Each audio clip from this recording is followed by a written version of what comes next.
என்ன சொல்ற திவ்யா? அம்மா என்ன பார்க்க முடியாது.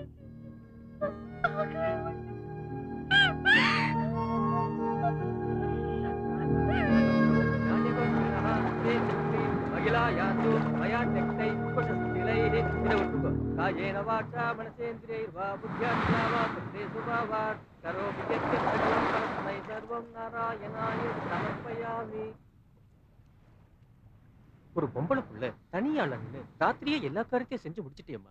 நீ க்ஷேமமா இருப்ப. உங்க அம்மா எப்பவும் கூடவே இருப்பா. புறப்படுறோமா? புறப்படுறோமா?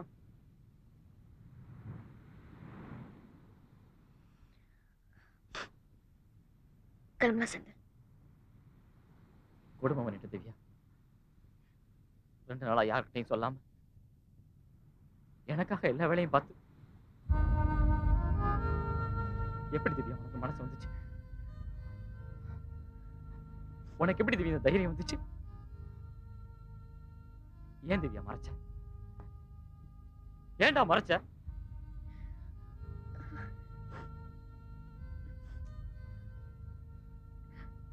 என் ஃப்ரெண்டு ஜெயிக்கணும். அம்மா இல்ல நடிச்சு அது உன்கிட்ட சொல்லி உன் முதல் ஷூட்டிங் நிறுத்தி உன் லைஃப் வீடாக்க பிடிக்கல.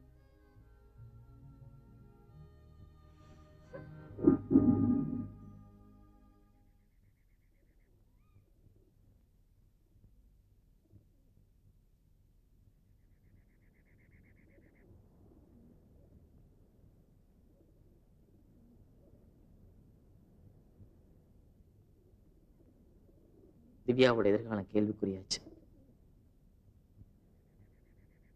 திவ்யாவுக்கு உறவுன்னு யாருமே இல்லை.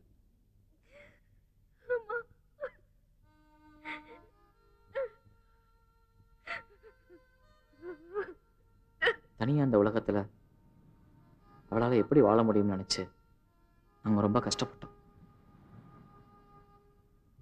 நானும் ஃப்ரெண்ட்ஸும் எங்க கூடவே தங்க வச்சுக்கலான்னு முடிவு பண்ணி அவகிட்ட சொன்னோம்.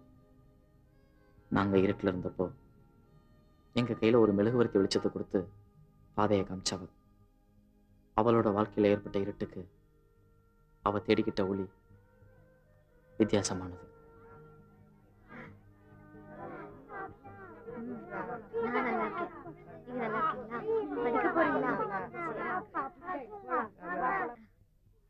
திவ்யாவுக்கு இந்த இடமும் இங்க இருக்கிறவங்களும் புதுசில்ல மிஸ்டர் செந்தில். 10 வருஷமா இங்க வந்து போயிட்டு தான் இருக்காங்க. கவலைப்படாதீங்க, திவ்யா இங்க பத்திரமா இருப்பா. I can assure you.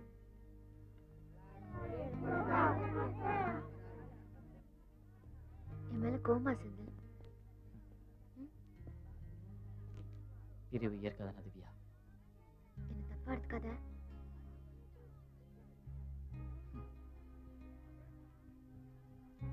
Okay bye. By.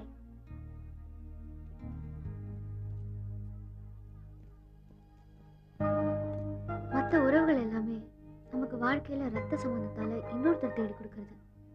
Friendship மட்டும்தான் நாமளா நமக்கு பிடிச்சவங்களை தேடிக்கிறது. நீ எனக்கு அப்படி கிடைச்சவன் தான்.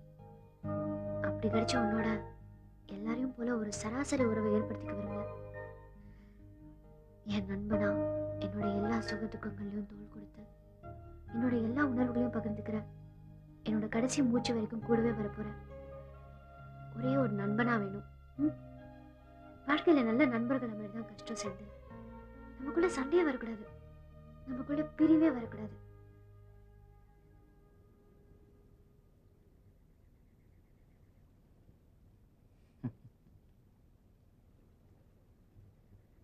Very interesting girl. கேட்ட உடனே அவளை பார்க்கணும் போல தோணுது. மேரேஜுக்கு வருவில்ல, அப்போ இன்ட்ரடியூஸ் பண்ணி வைக்கிறேன் பார்.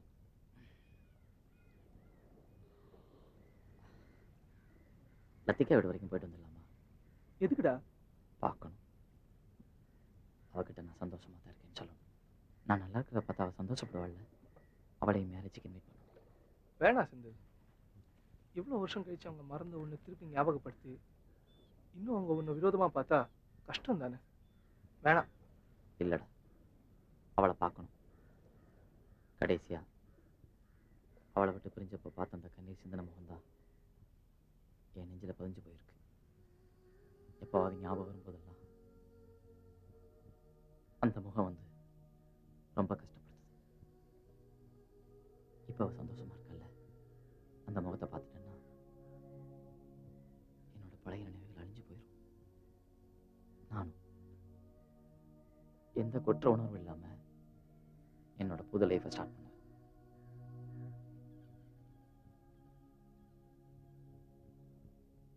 நீ வரலினாலும் நான் போய் பார்க்கத்தான் போறேன்.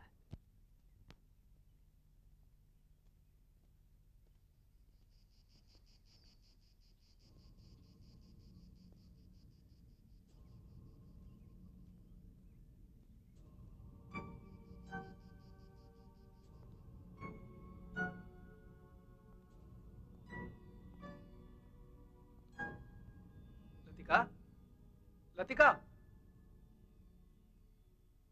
மாதவன். லத்திகா. ஆரானு லத்திகாவை பார்க்கணும். வரும்.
கோயம்புத்தூரில் சந்திச்சுட்டு வந்து 6 மாதத்துக்கு அப்புறம் இங்கே நடந்த போட் ரேஸில் லத்திகா ஹஸ்பண்ட் மாதவனும் கலந்துக்கிட்டான்.